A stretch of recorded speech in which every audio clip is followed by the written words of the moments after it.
วันนี้สิให้น้องขอบใจอ้ายใหญ่เพิ่นทางประเทศอิสราเอลเนี่ยเนาะขอบใจเพิ่นเลยที่ซื้อสังกะสีให้ ขอบใจแล้วก็ ขอบใจเด้อที่ซื้อสังกะสีให้น้อ ข ง อบใจเด้อที่ซื้อสังกะสีให้น้อง แล้วก็ขอให้อยู่ดีมีแฮง ขอให้อยู่ดีมีแฮง ไปพรไปว่าเป็นขอให้สุขภาพแข็งแรง ขอให้สุขภาพแข็งแรงขอให้ร่ำรวยรวย ให้ถึกเลขถึกหวยเนาะ โดย ถึกหวยรางวัลที่1โลดถึกหลายๆก็มาสวยน้องแสดอีกเนาะเอาเงินมาซื้อข้าวให้น้องแสดอีกเอาอยู่บ่ข้าว เอ้า เอาเนาะ เออ พี่น้องเอ้ย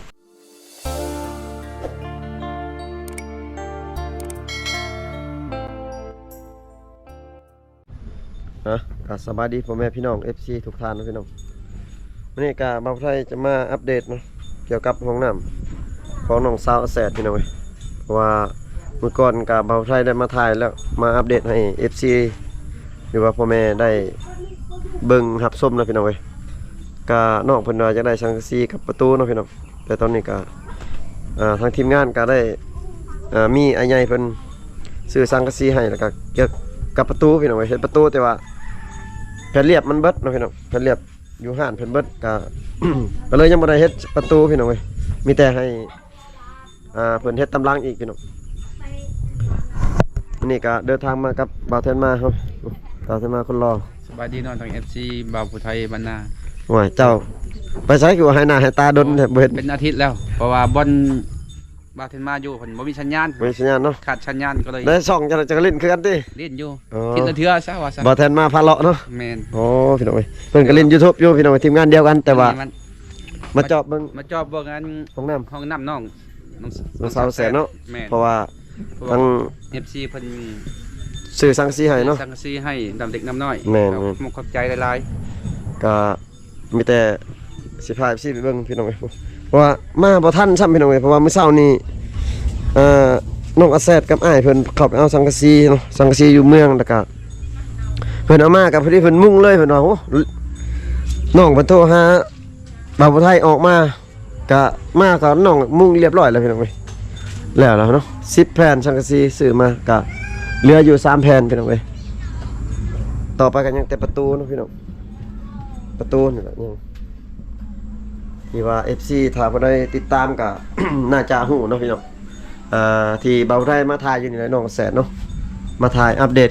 กับเบาไก่พี่น้องเอ้ยมา2คนส่วนนั้นมื้อนี้เบาไก่ติดธุระพี่น้องเอ้ยเบาไก่เพิ่นคาเวียกเนาะก็เลยได้เดินทางมากับเบาแทนมา2คนนี่เพิ่นมุ่งเรียบร้อยแล้วพี่น้องเอ้ยก็ขอบอกขอใจอ้ายใหญ่เฮาหั่นล่ะเนาะพี่น้องที่สนับสนุนน้องสาวแสนแล้วก็ทางทีมงานพี่น้องเอ้ยคือเก่าเนาะพี่น้องโอ้นี่ก็เป็นเฮือนครัวของน้องสาวแสนนี่เป็นเฮือนใหญ่เพิ่นเฮือนใหญ่ก็บ่มีประตูพี่น้องเอ้ยบ่มีประตูใหญ่แล้วก็บ่มีโปงเยี่ยมนี่สังกะสีก็ยังเหลืออยู่พี่น้องเอ้ยมันซื้อมา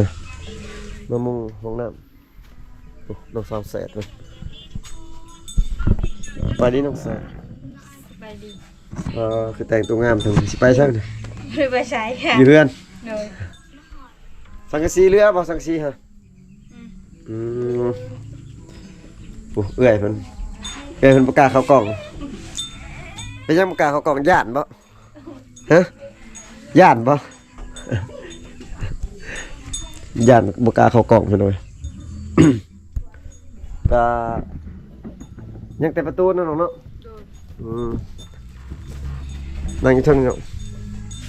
ก็ ฮะแจ้งอยู่งามแล้วยังเหลือแต่ประตูพี่น้องเพิ่นยังแต่ประตูเมื่อใดอีกเสร็จนี่ยังบ่ฮู้คือไวแท้น้องมุ่งนะน้องมุ่งเองบ่ อาย อ้ายขึ้นอ๋อฝนบ่ตกมาเมื่อกี้นี่ ตก ตกคือว่ามุ่งไวอีหลีซะตกกับมุ่งเลย มันเศร้าๆหน่อยนึงก็มุ่งเลย ฝนตกค่อยๆแล้วก็มุ่งเลยจะค้นมุ่งน่ะคือว่าไวเท่า คนเดียวอายค่อย น้องไผยืนสังกะสีน้องบ่ เลย แล้วน้องไปเอาสังกะสีน่ะเพิ่นบ่ได้เปียกบ่เพิ่นบ่ตกห้ำบ่ตอนสิน้องกลับมา ตก ย ตกแล้วเปียกเนาะอ๋อพี่น้องเอ้ยน้องเพิ่นเข้าไปเอาสังกะสีอยู่ในเมืองกับอ้ายเพิ่นแล้วก็กลับมาฝนตกห้ำพี่น้องเพิ่นมาฮอดกับเพิ่นก็มุ่งปั๊บเลยพี่น้องเอ้ยเฮ็ดแบบกระทันหันอีหลีคราวเดียวเนาะน้องเนาะบ่ได้ยากน้องแสดเฮ็ดพี่น้องเอ้ย สำเร็จแล้ววันนี้อันสังกะสีห้องน้ำเนาะยังแต่ประตูนี่ยังบ่ฮู้ว่ามื้อใดสิเฮ็ด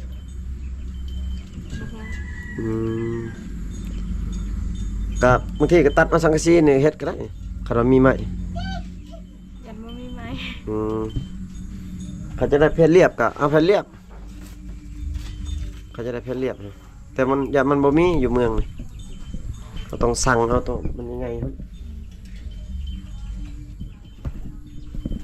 บัดนี้ฝนตกกับบ่ได้เปียกที่บัดนี้เนาะ บ่ได้เปียกส ยัง บาย ยังแต่ประตูบัดนี้เนาะ โอ้ย คันอาบน้ำนี่ก็ยังบ่กล้าอันแก้ทรงแก้เสื้ออยู่ ประกาศ อย่าผู้บ่าวเห็น ถ้ามีประตูนี่ถ้ามีประตูใครแน่เนาะแก้กันเนาะ บ่แก่แล้ว เออ ต้องใส่สิทธิ์ ต้องใส่สิ้นคือเก่า เออ โอ้แม่นบ่บ่ก็ บ่อยากใส่ข่อย คนอาญาตว่าแก้แล้วคันมีประตูน่ะเสื้อรถบ่แก้บ่ เออ สิเอากล้องมาจับไว้เด้อเพื่อได้จับเบิ่งนอกอาบน้ำว่า แก้บ่พี่น้องพาอันไปเบิ่งห้องน้ำได้บ่ ได้ ไปพาอันไปเบิ่งให้น้องแสดเพิ่นพาไปเบิ่งห้องน้ำพี่น้องเพราะว่าน้องมุ่งไว้เลยพี่น้องน้องมุ่งกับอ้ายเพิ่นขุดไปสั่งขุดขี้กระเดือนบ่หาใส่เบ็ดไปจาก เบ็ด ตึกเบ็ดอ๋อ ถ่ายพร้อมเด้อนั่งถ่ายพร้อม สิให้น้องแสดลองสาธิตเบิ่งว่าการถ่ายน้องเป็นแบบใดเฮ็ดแบบใดเนาะตัวห้องน้ำพวกน้องพี่น้องเรียบร้อยแล้วน้องเนาะไว้นี่น้องมุงเนาะตัวพี่น้องเอ้ยโอ้ไม่ก็ไม่ธรรมชาติมันเพิ่นตัดเอาไม่นี่ผู้ใดไปตัดเนาะ อ่างค่อยเป็น อ้ายน้องไปตัดเนาะ โดย น้องพวกห้องน้ำเพิ่นอาบน้ำมันยังบ่กล้าแก้เสื้อได้บัดนี้เนาะ ประกาศ บ่กล้านี่ยังบ่มีประตูพี่น้องเอ้ยนี่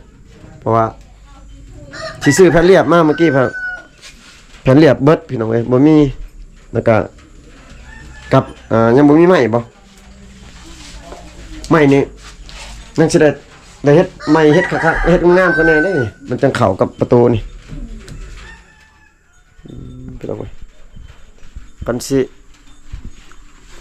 เอาบานประตูไม้ก็จักเท่าไรเขาขายบานประตูไม้นี่น่าคิดว่าเอาไปเรียบก็ได้เนาะสังกะสีตัวเรียบตัวสีเขียวตัวนาเนาะ ได้บ่ ไอ้ลงทั้ง อืม ขึ้นอันนั้นยูฮันเวียด คือแบบนั้น ได้ตอนนั้นเนาะอืมน้องเราเอาสังกะสีก็ได้พี่น้องสังกะสีตัวสีเขียว เคลื่อนหอดเด็ก ๆอืม ประตูเพื่อนเรา ถ้ามันบ่มีก็จะเป็นเอาสังกะสีเนาะอืมพี่น้องเอ้ยฝนตกจะบ่เปียกนะพี่น้องมันเด้อได้ฉันนี่ก็ดีใจเลยเนาะ ดีใจเลย พี่น้องเอ้ย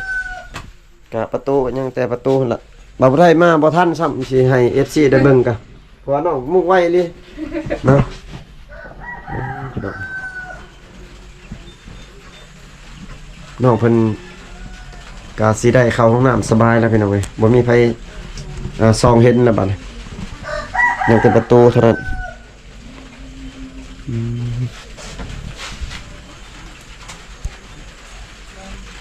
สองคนมุงคราวเดียวพี่น้องเอ้ยคนเดียวบ่มุงนี่ คนเดียว คนเดียวบ่โอ้โห คนเดียว ป้าอันนั้นคือว่าหัวบันนั่งคะแนน เออ หัวบันนั่งอันทายคะแนนได้อเอาเดียวพี่น้องเอ้ยก็ขอบอกขอบใจทั้งอาใหญ่ที่เพิ่นสนับสนุนแล้วก็ช่วยเหลือหรือว่าซื้อสังกะสีให้น้องขอบอกขอบใจผู้ใหญ่ใจดีเพิ่นทั้งประเทศอิสราเอลเนาะพี่น้องเอ้ยก็ต่อไปก็ยังแต่ภาระตัวนี้ยังแต่ประตูพี่น้องเอ้ยเพราะว่าแผนเรียบเบิดก่อนพี่น้องเอ้ยวันนี้อาสิให้น้องขอบใจอาใหญ่เพิ่นทางประเทศอิสราเอลเนี่ยเนาะขอบใจเพิ่นเลยที่ซื้อสังสีให้ ขอบใจแล้วก็ ขอบใจเด้อที่ซื้อสังกะสีให้น้อ ข ง อบใจเด้อที่ซื้อสังกะสีให้น้อง แล้วก็ขอให้อยู่ดีมีแฮง ขอให้อยู่ดีมีแฮง ไปพรไปว่าเป็นขอให้สุขภาพแข็งแรง ขอให้สุขภาพแข็งแรงขอให้ร่ำรวยรวย ให้ถึกเลขถึกหวยเนาะถึก โดย ถึกหวยรางวัลที่1โลด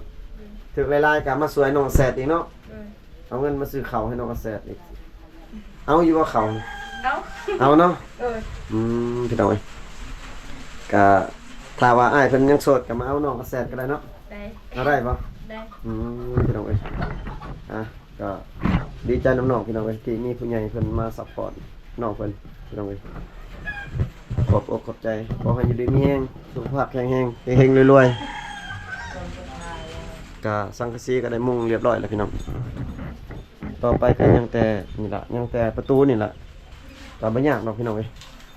ถ้ามีแผ่นเรียบกับเพิ่นเฮ็ดก็คือสิแล้วแต่ว่าสังกะสียังเหลืออยู่3แผ่นน้องๆเนาะยังเหลืออยู่ถ้าว่ามันบ่มีอีหลีก็คันถ้ามีไม้ก็ตัดสังกะสีนั่นใส่ก็ได้แต่ว่ามันยากนะครับถ้ามัน สิใส่อยู่เฮือนอันนั้นโตมันทั่ว ตัวมันเรือหันสิใส่อยู่เฮือนอีกบ่อ๋อคำมันเรือคันสิน้องจะใส่อยู่เฮือนแต่ก็มีแต่อ้ายสิซื้อไม้ให้ตัวนี้เพราะว่าเงินอ้ายเพิ่นให้ก็ยังเหลืออยู่สิซื้อตัวนั้นมาเนาะฝนก็ตกพี่น้อยฝนตกก็อยู่สบายเลยเนาะบัดนี้เนาะบ่หัวเนาะ อยู่สบายแล้ว มื้อเฮามาสุดก่อนนี่มาถ่ายกับเบาไก่ปุ๊บฝนอยู่เนาะอยู่นี่เนาะเอาลองสาธิตนั่งนะเพิ่ง ว่าหยอกน้องซื่อๆเนาะพี่น้องเอ้ยอันนั้นอยากให้น้องเฮ็ดตัวจริงเราก็ต้องสาธิตพี่น้องวิธีการถ่ายเพิ่นแบบได้อาบน้ำก็ให้น้องเพิ่นเฮ็ดปฏิบัติตัวจริงพี่น้องเนาะก็คลิปนี้ก็บ่ได้ก็สิขออนุญาตปิดคลิปไว้เพียงเท่านี้ก่อนพี่น้องเอ้ยเพราะว่างานก็สำเร็จแล้วบ่ไทยก็มาบ่ทันพี่น้องเอ้ยเพราะว่าน้องเพิ่นมุ่งไว้นี่พี่น้องสมน้องเพิ่นอยากได้อันนี้พี่น้องเอ้ยซื้อมาก็เฮ็ดปั๊บแล้วน้องเนาะขอบอกขอบใจ FC ที่เข้ามาติดตามรับชมคลิปแต่ต้นจนจบนะพี่น้องเนาะกับเบาไทยก็สิได้ขออนุญาตปิดไว้เพียงเท่านี้ก่อนอยู่ดีมีแฮงเบิดสุขสุขคนพี่น้องให้เฮงรวยๆบ๊ายบายเนาะ